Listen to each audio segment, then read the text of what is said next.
Point Pleasant, West Virginia. In 1966, this town was besieged by a 13-month-long paranormal attack. Over 200 sightings occurred. The town was in panic. People were scared. A mystery that started with Mothman. It looked like a cross between a man and an alien with wings. Run! Became more horrifying than headlines ever revealed. You had Mothman. You had UFOs, but then you had animal and cattle mutilations going on. And then you had Men in Black. One man tried to put the pieces together, searching out the evil that had residents fearing for their lives. Most of them were just bewildered. There were a few who were very afraid to go out of their house at night. It would deliver him to the very brink of terror. I began to see them myself. It was beyond imagination. For the first time, the actual story behind one of the most popular accounts of the true paranormal. John Keel's The Mothman Prophecies. Keel's personal investigation in Point Pleasant revealed.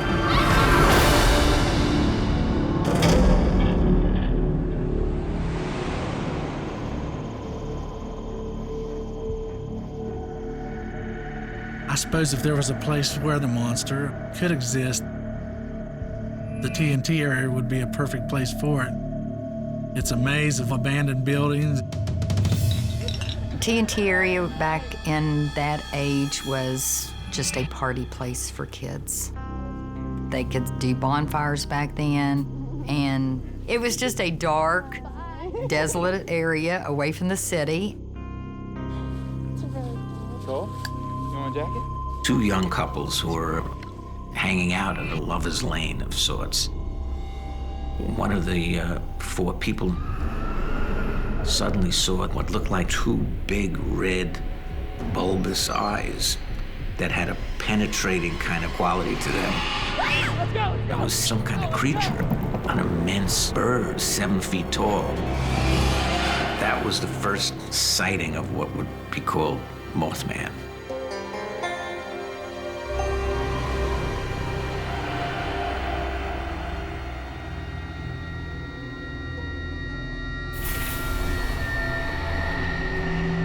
In West Virginia, where the Ohio and Kanawha River cross, sits the small town of Point Pleasant. I believe that there is something very odd about this area, about this place.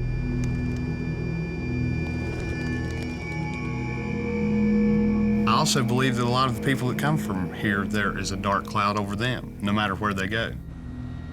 I don't really know why everything is attracted to Point Pleasant, but Point Pleasant has had its share at times of a lot of bad things happening.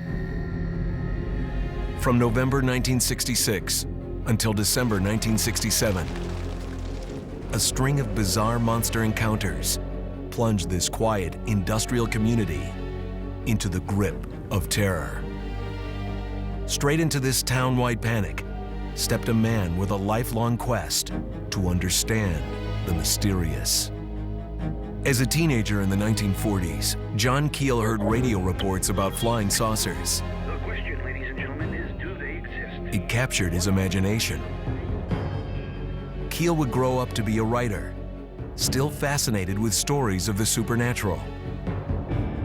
Keel's desire and passion was to kind of understand, the universe around him, and especially when it comes to fringe phenomena. In the mid-1960s, concern over UFOs and extraterrestrials had gone mainstream. Americans wanted to know the truth about what was out there. Investigating UFOs put John Keel on the road in 1966, heading from New York City into the rural South. He got an assignment from Playboy magazine. He went up there. He started investigating it. He would interview people who had claimed either they saw UFOs or they were approached by aliens. And he didn't dismiss what they said out of hand. He would listen to what they said. And so in that respect, I think he was the first really thorough investigator of UFOs. the search led Keel to the Ohio Valley, just as the story broke about a strange creature seen in Point Pleasant. Do you know anything about these attacks? Yeah, said these people got chased down by a giant black bat or something. Really? Chasing them? Yeah, over by Point Pleasant. Keel made a beeline to Point Pleasant. Its gateway, the bright aluminum viaduct locals called the Silver Bridge. Point Pleasant would prove to be John Keel's greatest challenge. He said, I come in for 48 hours. And he said, I got a job that's been a decade. And he did.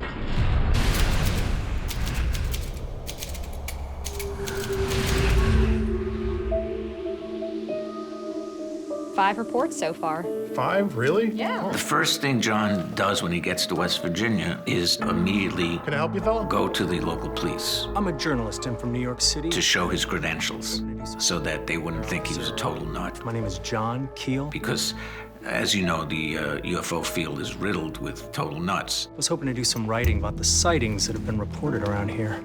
So you're here to make us look like fools. Take it easy, Jim.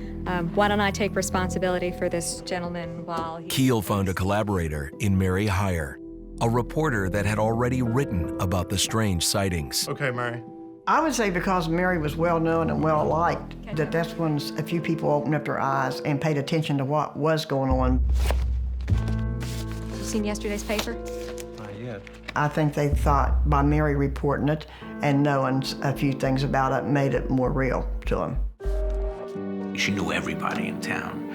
And by teaming up with her, I think he was able to be accepted much more readily than he would if he was an outsider. There's something going on here.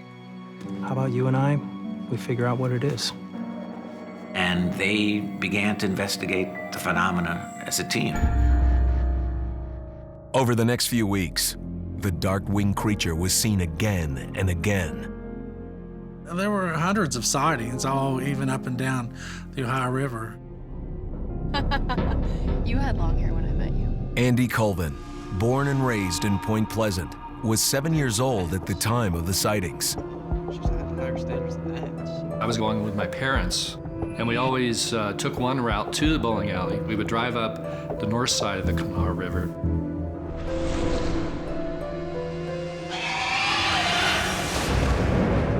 At the time, I thought I had conjured it up in my mind. Dad? Mom and I are talking. I saw Mothman flying behind our car. Dad, look behind us. It's a huge... You want a ball or not? I'll turn us right around. And it veered off. Jeez, what was that? And over the carbide plant. It was a very strange time. There was a very oppressive thing going on.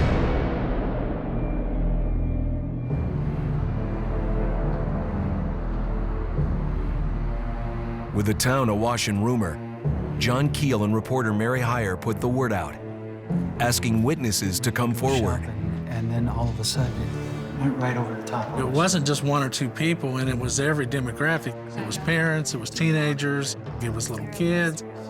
Black shape coming to the horizon. When the Mothman sighting started, and all of a sudden within the space of 2 months, 200 individuals in town say they've seen it, you're going to get a community-wide panic. And that's what happened. They're scared. There was something about these witnesses that couldn't easily be dismissed. Everybody thinks of hillbillies when they think of West Virginia. They were not hillbillies. They were not the kind of people that would make these things up.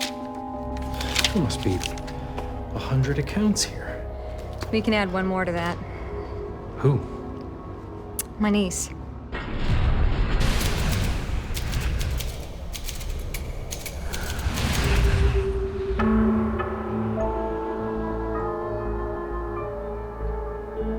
Together, John Keel and Mary Heyer went to interview Mary's niece, Christine, about her encounter. How you doing, sweetie? John Keel reported that No, turn the lights off. she was suffering from eye burn. Very similar to something that someone would suffer if they looked at a welding torch without goggles. Christine, this is my friend, Mr. John Keel. A week earlier, 18-year-old Christine was on her way home from work. I was driving home by the old golf course. Something just whooshed across the windshield.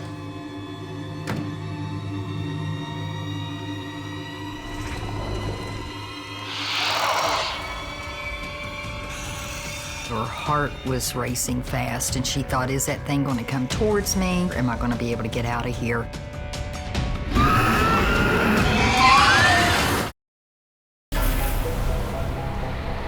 In 1966, in Point Pleasant, West Virginia, journalist John Keel stumbled into a town in full panic, terrorized by a series of mysterious encounters with a winged monster called Mothman.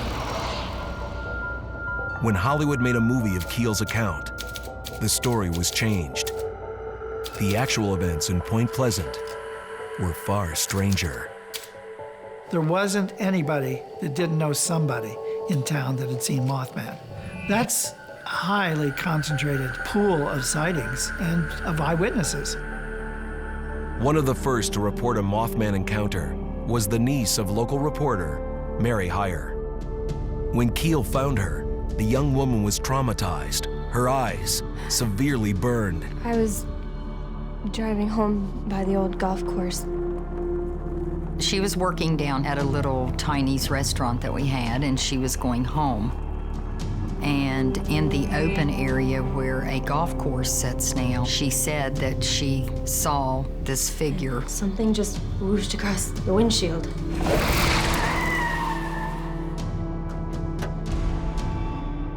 Startled, she tried to regain her composure.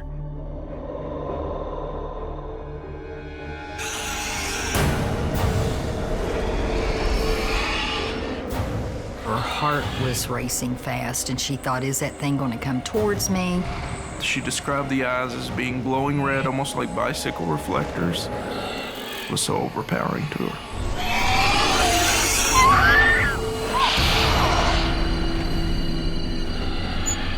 She drove away at that point in a pretty frantic state. John Keel reported that she was suffering from eye burn, so it really traumatized her. Whatever she saw scared her to the point that she is an adult with children and grandchildren and great-grandchildren, and she still to this day will not talk about it. The attacks were clustered around an area at the edge of Point Pleasant, abandoned bunkers that once housed TNT explosives produced during World War II. Well, the TNT area originally was a top secret facility for making explosives. You could not go into that area at all, but then they let it become overgrown and the buildings were abandoned. If he was ever going to figure out what was tormenting Point Pleasant, Keel would have to challenge the creature on its own turf.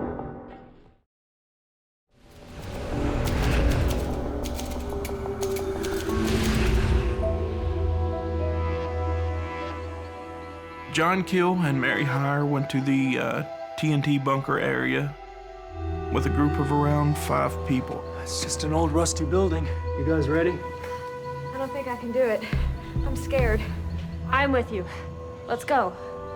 Come on. All right. Evil or not, here we come. Y'all be careful.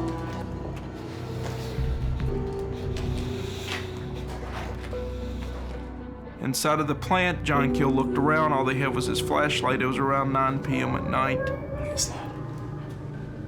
He wanted to try to experience whatever this was. John Keel actually climbed the catwalks and walked around and saw nothing.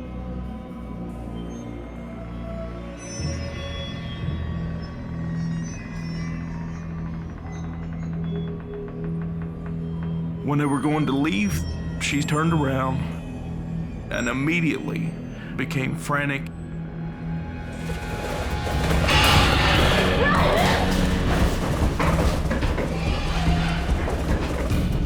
She saw the glowing red eyes in the back of the factory. She was a wreck at that point. What happened? I'm going back in. What? The group was at a panic state, and they were trying to encourage John to leave. If something is in there, I'm gonna find it. John! John went back in to investigate by himself just to see if he could see anything that would reflect red from his flashlight. He asked to see things for himself. As soon as he hit the space again, an immediate feeling of fear overcome him. That's one thing he could not explain.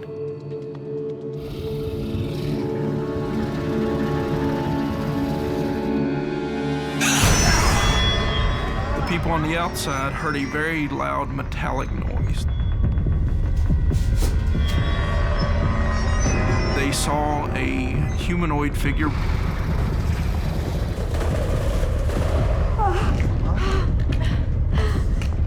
What happened? I thought I saw something. Was that you? No, I've been inside the whole time. What did you see?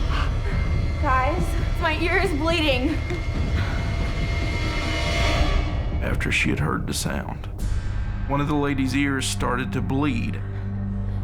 He said that what probably caused the ears bleeding was almost like a change in pressure, so that was kind of mysterious to him. Let's go.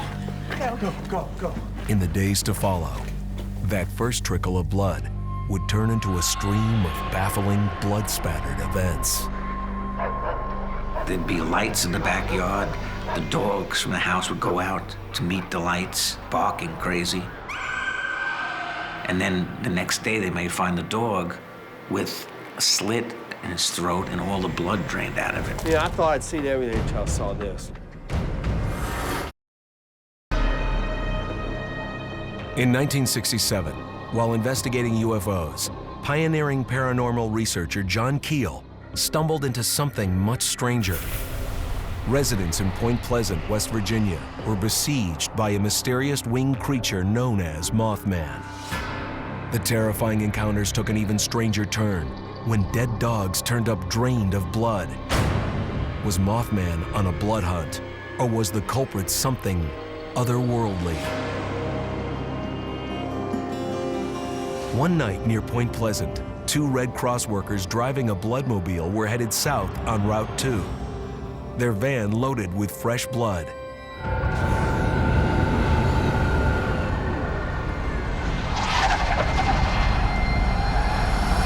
A bright flying craft forced them to stop. Oh my God, what is that? As it hovered, mechanical pinchers started lowering towards them.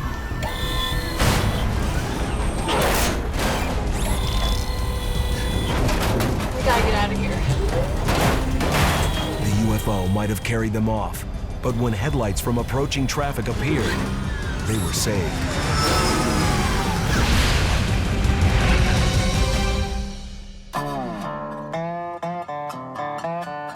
After Keel heard about the bloodmobile incident, he tried knocking on doors, searching for any resident that may have had a UFO experience.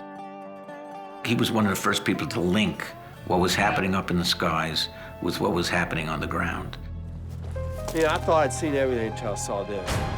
Some cattle farmers in the area found cattle that had been mutilated. But mutilated is really not even a good word, because these were surgical precision. The blood was drained in a very, very specific and strange way. It's awful. It's like totally laid open. There's definitely something going on. Yeah. That was disgusting. It was hovering right above here, you said? Did you actually get a good look at it? Yeah, I did. And if you come over here at night, I mean, the lights are everywhere. You ought to come out here tonight. Seriously.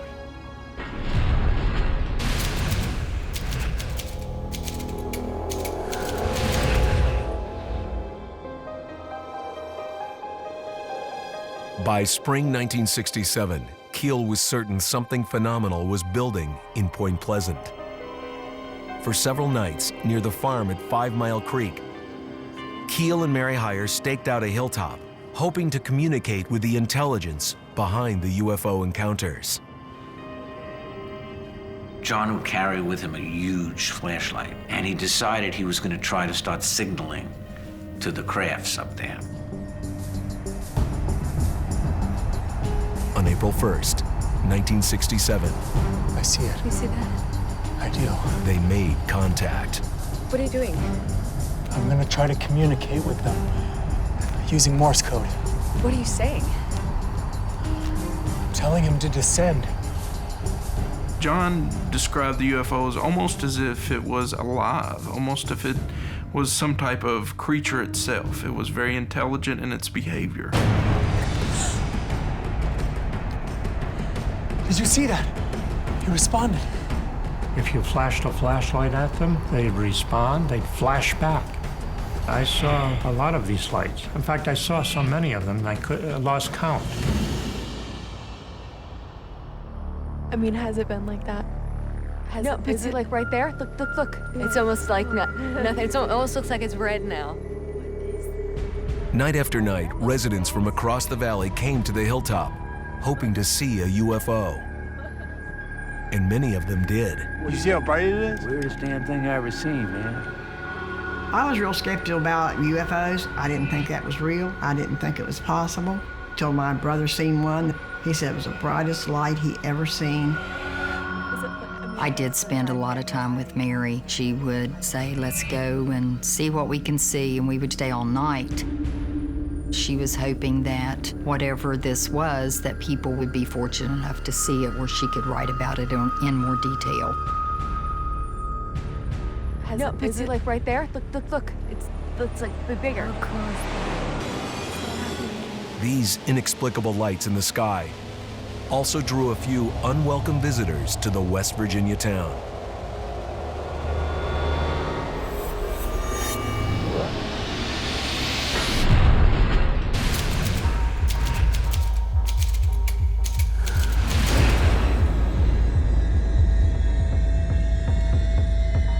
That spring, Point Pleasant locals began to see an odd assortment of outsiders in town, dressed in black. They would stand up against the wall on Main Street and just stare.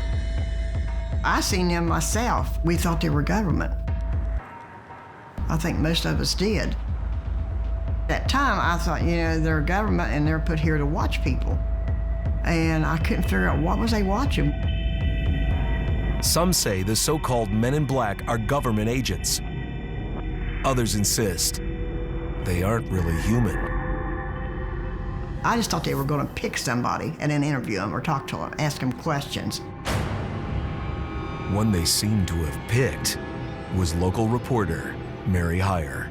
Mary Heyer was working late in her office one evening. A man came in that was acting very strange. Small men, very odd built with glasses. What can I help you with? Very creepy acting. Listen, Mary, what would you do if someone told you to stop writing about those UFOs? I tell him to go to hell. Stay away from John Keel. He's a fraud. The man tried to discredit John, that he was a liar or he wasn't what he seemed to be or what he told her he was. Get out of my office! She was a little scared to be in the office by herself after that. She kept the office locked. They intimidated her, but they didn't. Mary did not stop reporting. She kept going for the simple fact that she knew that something was going on and she was going to get to the bottom of it. Failing to intimidate Mary, the men in black paid a terrifying visit to her niece, Christine. You had these MIBs who were coming around and, right away, it escalated to this is not going to be a kind of pleasant experience anymore. I said that ain't nowhere near here. You need to let go of me. Let go of me.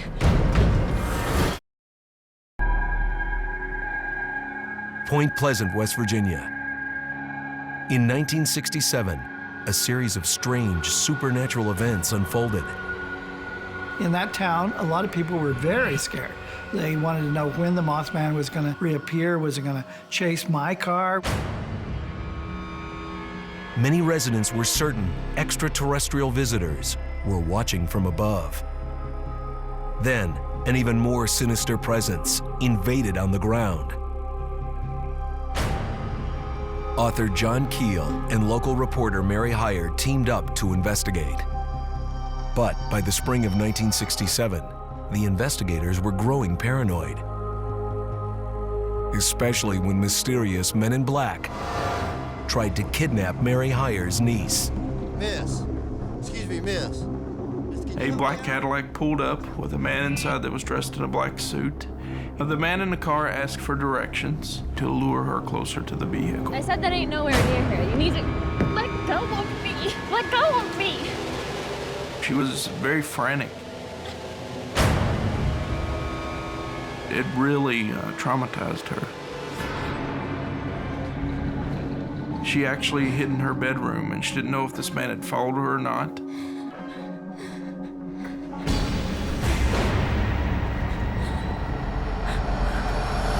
There was a note that was slid under the door.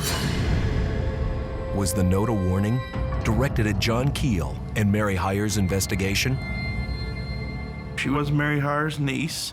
That could have been used as a way to persuade Mary not to look into the case any further.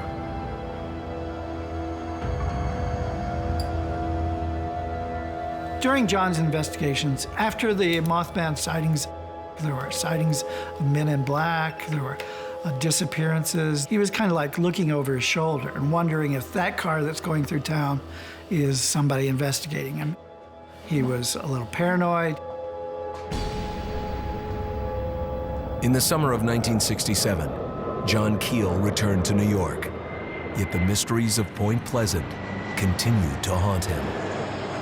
It really took a turn when John began getting messages from various entities that claimed that they could foresee the future and they wanted to warn him.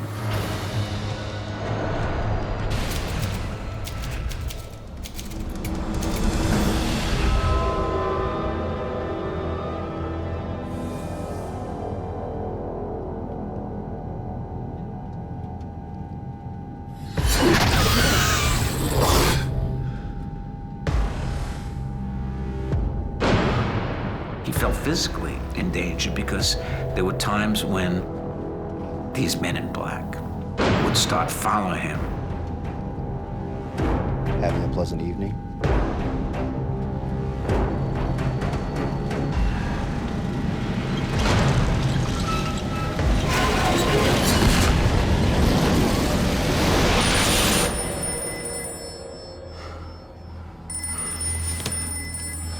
At the same time, as this is happening, a situation at John's house is going crazy. The phone will ring, he'll pick it up, he'll hear bizarre, high-pitched noises.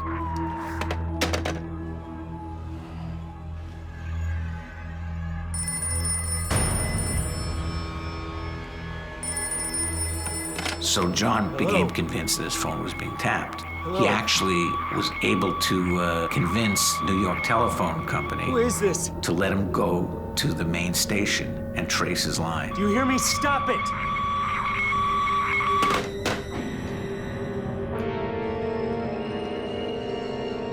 He was a targeted individual for harassment. It was almost like they were trying to rob him of his sanity or sleep or something to discredit him as an investigator. He seemed to think that somehow this phenomena was keeping tabs on him and may even put his life in jeopardy. So he really, I don't think he was being paranoid. I think he was just really frightened. For John Keel, the dots were becoming aligned. All the signs pointing to deadly trouble ahead. Mary and John got a feeling something awful was going to happen. Was it going to be an electrical disruption? Was it going to be a factory exploding? Was it going to be the death of somebody? They really didn't know. And I suspected they knew what I knew, that something was going to happen. I didn't know it was the bridge.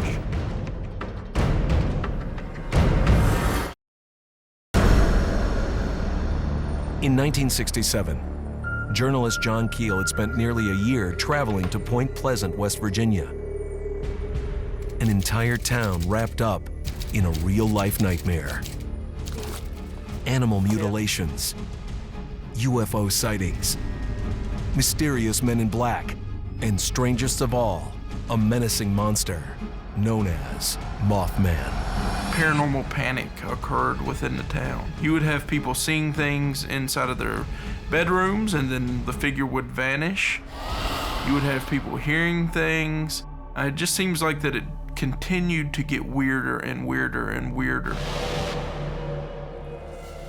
As John Keel would write, all the eyewitness testimony was boggling my much boggled mind. Worse still, John felt certain it was leading to some dire conclusion.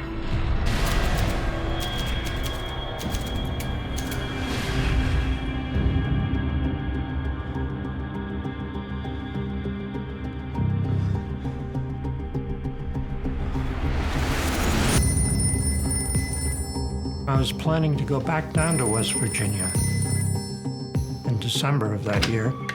Who is this? And I had repeated phone calls warning me, don't go. Stop calling me. Do you hear me? Stop it!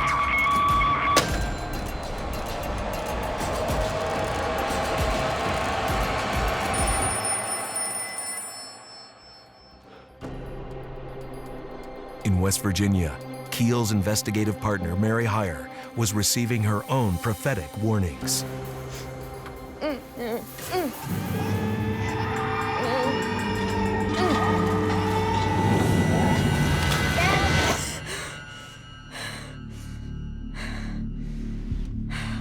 In the fall of 1967, she would tell me about having dreams, and they were fairly frequent, about a baby crying. She would wake me up. Did you hear that baby crying? It was at the end of the bed. And I would say no. And she was like, wow, it was just really real. Mary started having nightmares about this awful thing happening. She saw Christmas packages floating in the Ohio River. And she's the one that got closest to really predicting it.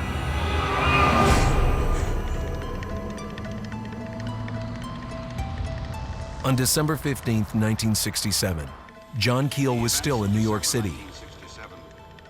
He believed the danger had shifted from Point Pleasant to Washington, D.C. I can't believe you're serious about this. Nothing's gonna happen. Listen, I know how this looks, Joe.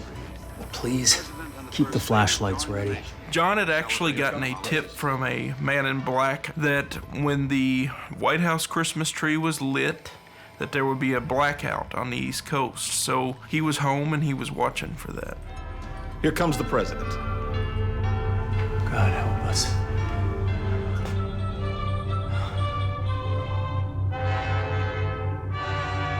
Johnson hits the switch and nothing happens. And John is great. That's fantastic. Oh my goodness, Joe. I told you we'll be fine. And then there's a crawl on the bottom of the screen. We interrupt this program for a special bulletin. A bridge laden with rush hour traffic has just collapsed at Point Pleasant, West Virginia. In Point Pleasant, the nightmare was only getting worse. It's Silver Bridge. Mary. By 5 p.m. that evening, the Silver Bridge at Point Pleasant was jammed with rush hour traffic. Many families were taking care of Christmas shopping across the river. What occurred is at one end, the red light froze. At the other end, there was also red light. So the bridge started filling with cars that could not move.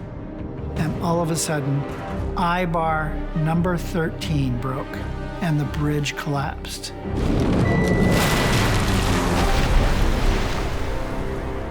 There was a huge boom. Lights flickered, the TV went off. And a lot of people said they thought one of the power plants had exploded. The bridge fell. I just remember me and my mom crying horribly because we thought my Aunt Mary was on it.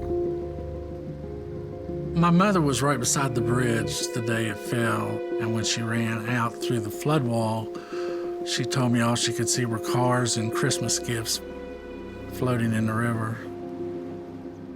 Mary had a dream a week before this of Christmas gifts bobbing in the water. And that's exactly what happened. 46 people perished in the icy waters beneath the ruins of the Silver Bridge. The worst bridge collapse in U.S. history. One car had a mother and her 2 children in it. One 6-year-old little girl was never found. The body was never retrieved. It was just hard to talk about it, just so sad. Engineers blamed the bridge collapse on the failure of a single eye-bar in a suspension chain. Others suspected the cause may have been supernatural. People thought that they had seen the Mothman go over the bridge before it collapsed. This is what the warnings were about. A lot of people say the Mothman was here to warn us about the bridge. John felt just horrified, and I think in some respects maybe even blamed himself that he couldn't have anticipated that.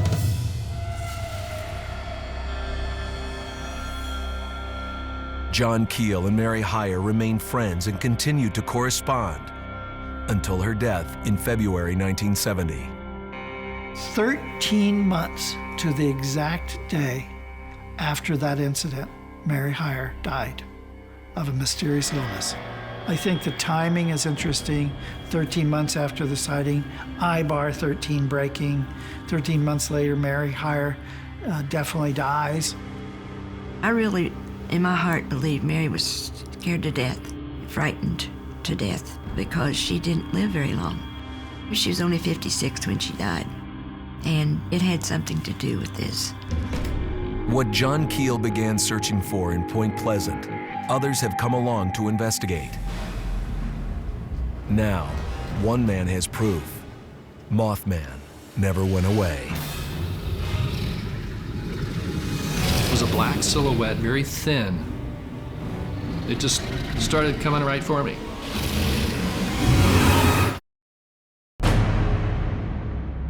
For many in Point Pleasant, West Virginia, the mystery of Mothman ended abruptly on December 15th, 1967, when the Silver Bridge collapsed, killing 46. Decades later, new sightings and encounters continue to take place. One of the misconceptions is that after the collapse of the bridge, all of the Mothman sightings stopped, and that's definitely not true. There's 1 or 2 sightings every few months. People are still seeing something there.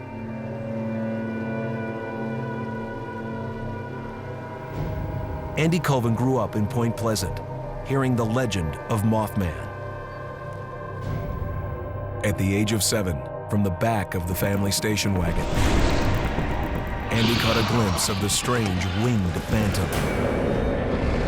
He never forgot it.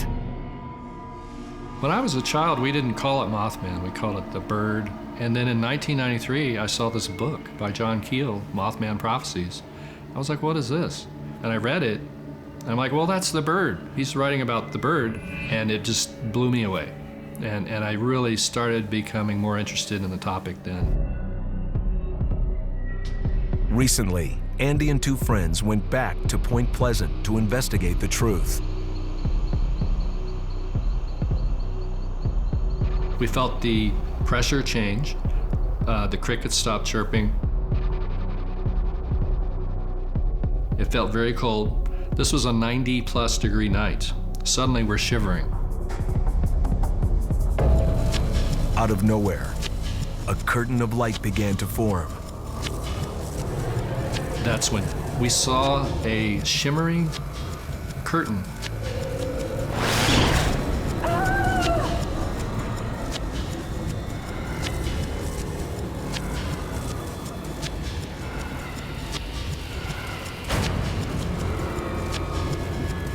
It's coming to you. You feel like you're being drawn to it by a vacuum.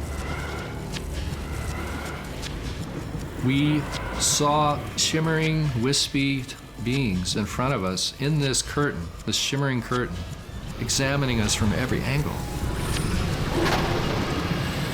Then, from the light, came a monstrous shape. It seemed like it was growing wings. It was this black silhouette, the same one I had seen years before. And I got the feeling that this was Mothman observing us. I suggested that we not try to think anything. Don't think negative thoughts, don't be afraid. Try not to be afraid. Clear your mind. Maybe this thing reacts to what you're thinking. Maybe if you don't fear it, it won't fear you, and it may not harm you.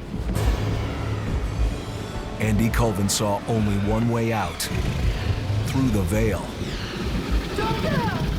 I decided I could take that chance and walk into it because I really felt like this is probably the only chance I'm gonna get in my life to do this. In the back of my mind, I'm wondering, is this how people disappear? It's the scariest thing that's ever happened to me. Absolute fear. It's almost bringing tears to my eyes because it was that scary.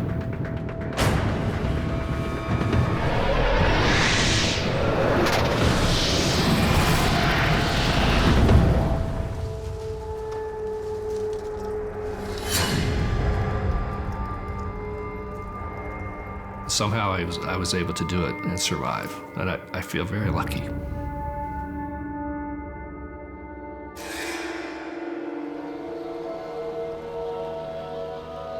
I think the best explanation for Mothman, just as a working premise, is that he may be a thunderbird in the Native American tradition.